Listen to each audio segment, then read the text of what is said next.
Hola familia bonita, sean bienvenidos una vez más. Por mi parte agradecida con quienes siempre me acompañan en cada uno de los videos. Si este contenido les parece informativo, los invito a suscribirse y presionar el botón me gusta. Me estarían ayudando si comparten este video con familiares y amigos para llegar a más personas, ya que es gracias a ustedes que este canal se mantiene activo cada semana. Ahora sí, acompáñenme a conocer de cerca los detalles de esta historia.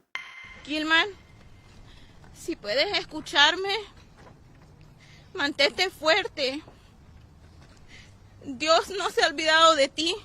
Nuestros hijos preguntan cuándo volverás a casa y oro por el día que pueda decirles la hora y la fecha de tu regreso a salvo. Kilmar Armando Ábrego García nació el 26 de julio de 1995 en San Salvador, El Salvador. Es el último de los 4 hijos procreados por Armando Ábrego y Cecilia García. Allá por el año 2007, la familia vivía en la urbanización Los Nogales en el distrito de San Marcos, en San Salvador. Sus ex vecinos recuerdan a Kilmar como un niño inquieto, de esos que tocaba el timbre de las casas y salían corriendo, el que de la nada se metía en líos y buscaba pleito por todo, pero no solo le recuerdan por su rebeldía, sino también porque era un niño al que le gustaba jugar a la pelota y le ayudaba a su madre a hacer los mandados cada vez que ella se lo pedía, y están seguros que nunca lo vieron vinculado con pandillas. Según Cecilia, la madre de Kilmar, entre los años 2007 y 2011, ella comenzó a ser extorsionada por la pandilla del barrio 18. Asegura que los pandilleros le pedían una cuota por tener su pequeño negocio de venta de tortillas y pupusas. Cecilia y su familia vivían aterrados por las constantes amenazas que recibían de parte de este grupo, que le llegó a decir que si no cooperaba, terminarían uno sobre otro en una zanja. Estas amenazas no solo iban dirigidas a ella, sino también a su hijo menor Kilmar, que era acechado por los pandilleros tanto adentro como afuera de la escuela, con amenazas cada vez más graves. Por ejemplo, le decían que si su mamá no pagaba la cuota, su hermano mayor tenía que unirse a la pandilla o le quitarían la vida, o incluso que todos aparecerían en bolsas negras. Esto es lo que ha manifestado la madre de Kilmar, pero sus vecinos de ese entonces aseguran que para esa fecha la pandilla nunca extorsionó a los comerciantes del vecindario, donde nunca vieron grafitis que indicaran que ese territorio era dominado por el barrio 18 o la MS-13. Esto porque la zona era calle limítrofe entre pandillas, lo que de cierto modo hacía imposible que la señora Cecilia fuera extorsionada por esa pandilla. Esta situación llevó a César, el hijo mayor de Cecilia, a huir a los Estados Unidos en el año 2008. Pero cuando la pandilla ya no vio a César, los amenazaron con llevarse a Kilmar hasta que su padre les pagara el dinero que estaban exigiendo. El menor le decía a sus papás que unos hombres lo vigilaban cuando iba y venía de la escuela.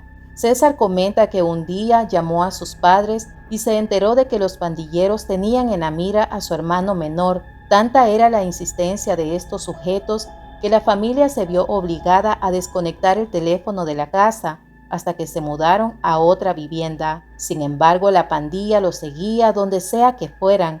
Es más, llegaron al grado de amenazarlos con aprovecharse y quitarles la vida a sus 2 hijas, hasta que la familia terminó por cerrar el negocio y se mudó a vivir al vecino país de Guatemala. Es allí donde los esposos decidieron que lo mejor era que Kilmar se fuera a los Estados Unidos. Es así como el chico, con 16 años, recorrió muchos kilómetros de distancia en los cuales atravesó parte de Guatemala y todo México hasta llegar al país norteamericano.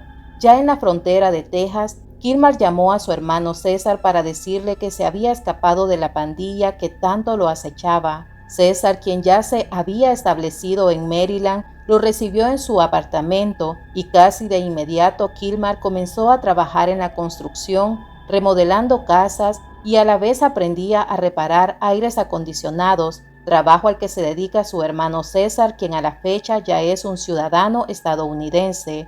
Luego de todo este proceso, la familia dijo que nunca se atrevieron a denunciar que eran víctimas de extorsión por parte de la pandilla, por el alto nivel de corrupción policial que había para ese entonces en el país.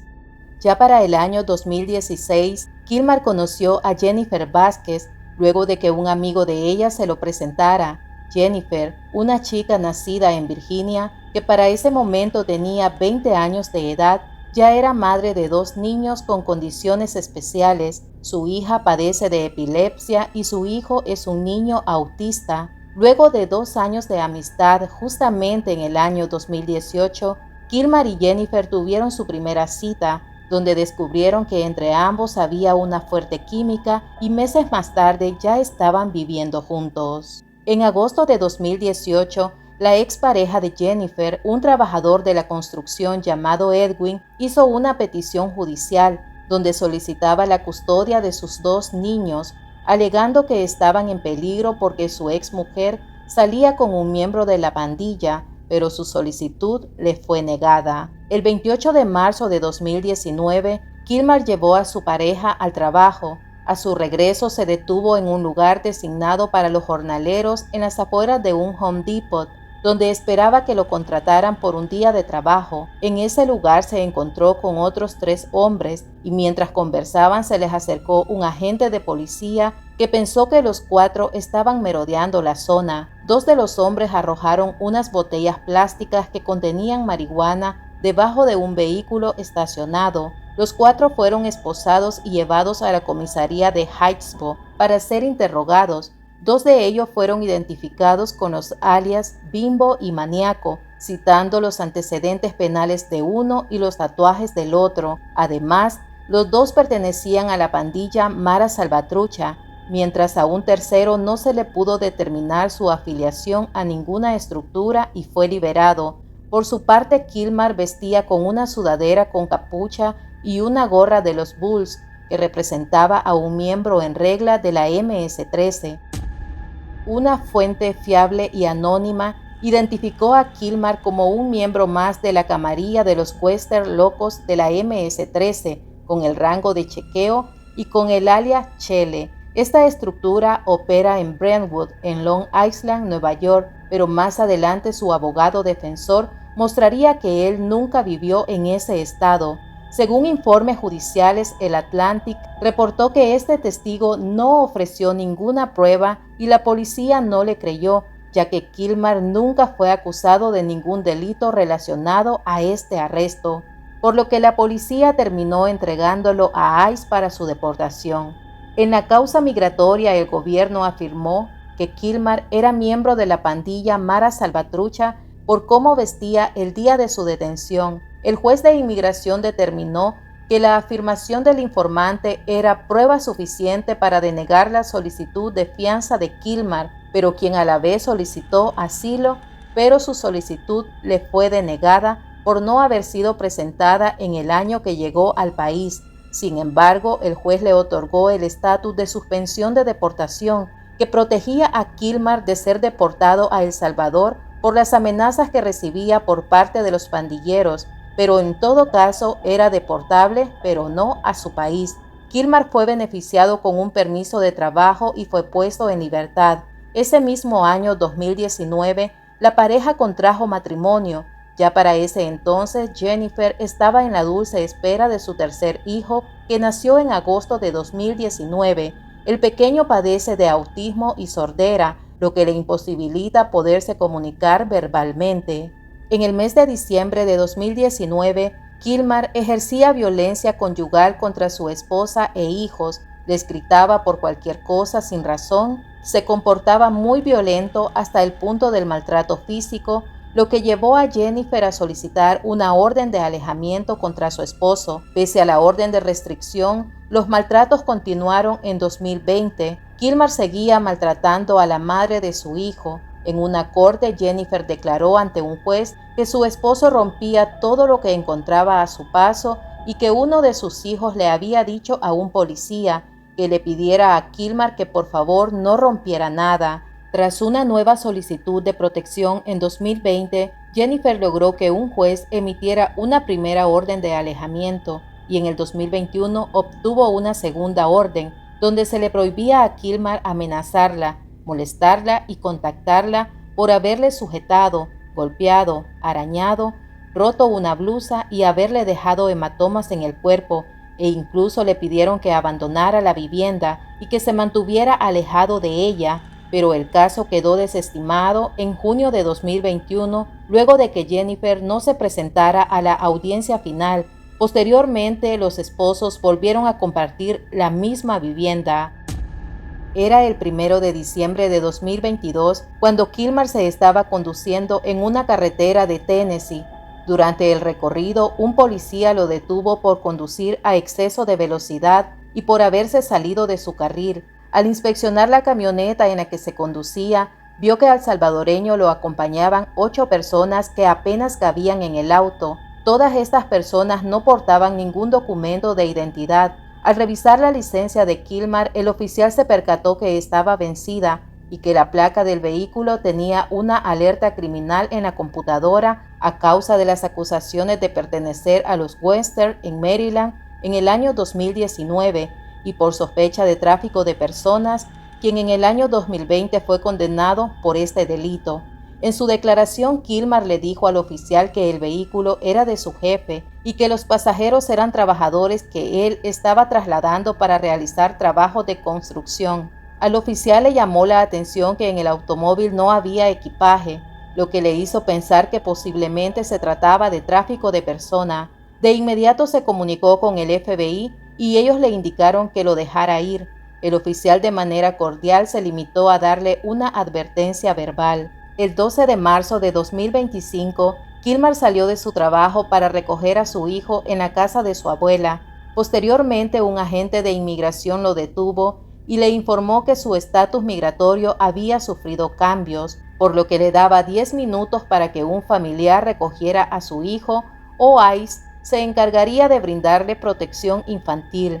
Kilmer se comunicó con su esposa para que ella se llevara a su hijo y el salvadoreño quedó detenido. Luego fue enviado a un centro de detención en Texas. Ya para el 15 de marzo, más de 260 venezolanos pertenecientes al Tren de Aragua estaban listos para ser enviados por el gobierno del presidente Donald Trump a la mega cárcel de El Salvador. Mientras se esperaba el despegue, algunos nombres de la lista fueron sacados por motivos desconocidos y se añadió el de Kilmer Ábrego. Luego se conocería que su deportación se había tratado de un error administrativo. Desde el gobierno de Donald Trump se dijo que un informante comprobó los vínculos de Kilmer con la MS-13, algo que sus familiares y sus abogados niegan rotundamente. La jueza que lleva su caso asegura que Kilmer no tiene antecedentes penales en Estados Unidos ni en El Salvador, por lo que considera que el vínculo con la pandilla que se le atribuye es una acusación sin ningún fundamento. Desde el primer día que Kilmer fue deportado, Jennifer lo ha defendido a capa y espada. En una entrevista le preguntaron por qué había solicitado 2 órdenes de protección contra su esposo. Ella respondió que fue simplemente por cautela tras un desacuerdo con él, porque ya antes había vivido una situación de violencia doméstica con su expareja. A su llegada a El Salvador en marzo de 2025, Kilmer fue recluido en la cárcel conocida como Secot, donde estuvo unos días y luego fue trasladado al Centro Industrial de Cumplimiento de Penas y Rehabilitación. Su deportación ha generado en algunos indignación, mientras que otros aplauden que otro pandillero esté pagando por todo el daño que él y su pandilla provocaron en las familias salvadoreñas que en el pasado fueron afectadas por estos grupos. Por ahora, Jennifer y sus abogados defensores están luchando porque Kilmer sea retornado a los Estados Unidos y han expresado su preocupación por el riesgo de haber regresado a un país donde un juez determinó que enfrenta persecución por parte de las pandillas locales. 4 legisladores y el senador estadounidense Chris Hollen viajaron a El Salvador en el mes de abril para conocer el estado de salud y bienestar de Kilmer. En la reunión con el senador, Kilmer le notificó que ya había sido trasladado a una cárcel de menor seguridad en Santa Ana. Los abogados de Kilmer insisten que el gobierno no ha presentado pruebas de la supuesta participación de Kilmer con las pandillas y lo que más les sorprende es que nunca ha sido acusado de ningún delito relacionado con dicha actividad. Funcionarios de la Casa Blanca argumentan que el regreso de Kilmer a los Estados Unidos depende de El Salvador hacerlo o no. Bukele dijo que hacerlo sería algo absurdo. En una conferencia de prensa, un periodista en la Casa Blanca le preguntó si él tiene la potestad para liberarlo dentro de El Salvador, a lo que Bukele dijo que sí la tiene, pero que a su administración no le gusta liberar a terroristas en su país. El martes 29 de abril, Donald Trump dijo a una cadena de televisión que podría llamar al presidente de El Salvador y hacer que Kilmer Ábrego sea enviado de regreso a los Estados Unidos, pero afirmó que el salvadoreño es integrante de la pandilla MS-13 y si fuera el caballero que dicen que es, lo haría, aseguró. El futuro de Kilmer es incierto y no se tiene claro qué es lo que pueda llegar a pasar. ¿Y ustedes qué opinan de este caso? Los estaré leyendo. Y bueno, familia bonita, ha sido el fin a esta historia, que es todo un dilema. Recuerden que nos están apoyando si comparten, comentan y dejan su like. Espero que estén bien donde quiera que se encuentren. Nos vemos en un próximo caso de Crimen y Misterio. Adiós.